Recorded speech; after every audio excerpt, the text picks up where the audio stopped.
しゃみを我慢して口と鼻を塞いだことはない。実はその行動、思ったより危険。実際にあった症例を紹介する。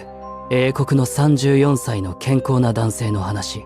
くしゃみが出そうになり、両方の穴を塞いだ。直後に首が大きく腫れ上がった。声もほとんど出なくなった。検査の結果、喉の奥に裂け目ができていた。空気が漏れて、胸の組織にまで入り込んでいた。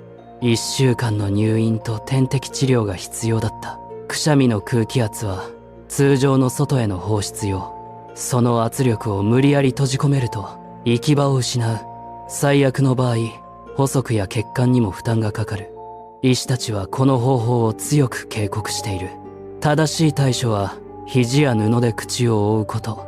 塞ぐのではなく、逃がすことが大切。次にくしゃみが出そうになったら覚えておいて。役に立ったらチャンネル登録して。